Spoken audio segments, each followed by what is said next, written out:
Katt.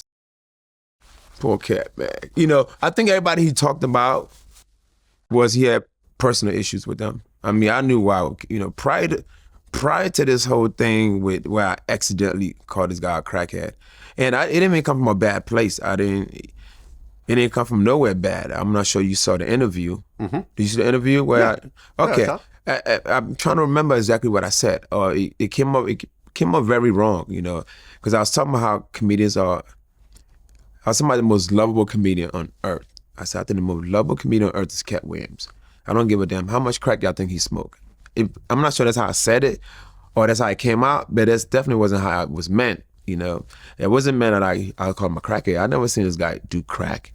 You know, I'm sure you're doing something. It cannot be crack. I mean, well, according to him, he claims he's never done a hard drug in his life. I mean, he can't say that. There are receipts. You know, there are receipts. There are receipts. There are videos of him. You look at these videos, I'm like, there's no way. He's actually doing drugs? No, there's no video of him doing drugs. Like he's doing drugs. Yeah, no, there's receipts of him acting like he did something. Okay. And weed don't make you do those things. Right, getting choked out by the 14-year-old, well, fighting the guy on stage at the Beanie Siegel concert. No, I mean that, just his on stage performing.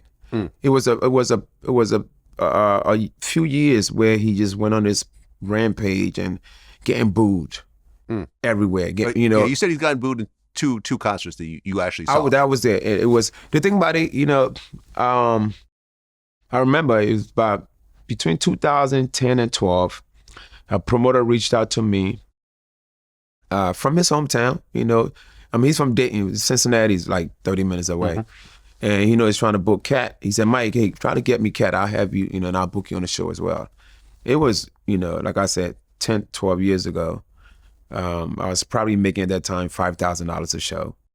You know, he said, hey, Mike, get me Katt, and you open up for him, I'll give you $7,500. You know, I was like, okay, cool. And then I reached out to I forgot the lady's name that used to be with him all the time. And then booked Katt, $100,000 a show. He was getting that much back then. Wow. Yeah, he's getting. Katt went from like no money to like 50,000 to 100,000. He just grew really fast. Nice.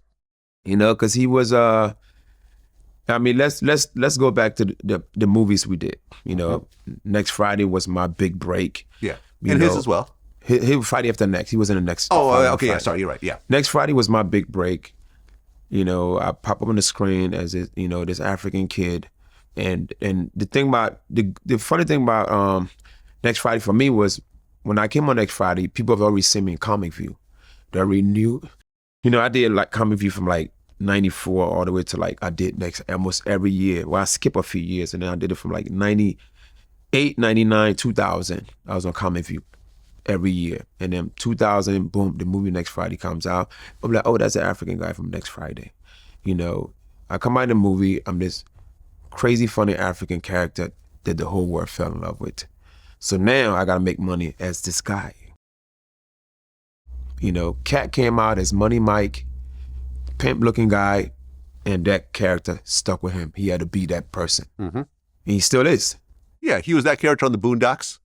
Everything was a Pimp Call Slickback. He did the voice, and they basically made him look the same way. So we are all typecast, if you want to call it like that. So that's fine.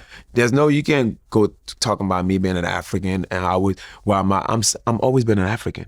I just became a citizen of America a year and a half ago. Right. I've been an African my whole life. Right. And are you faking your accent right now, by the way?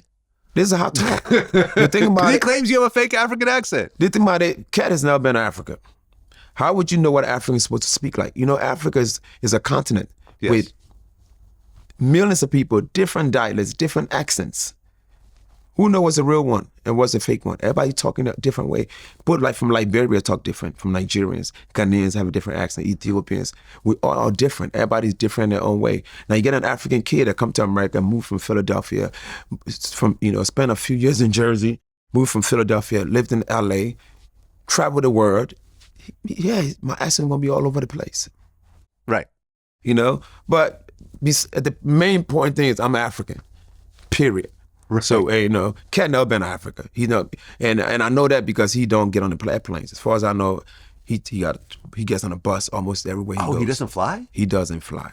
Huh. He's never seen the Atlantic Ocean, so you don't know shit about Africa. So, I'd never heard this before. Yeah, he don't fly.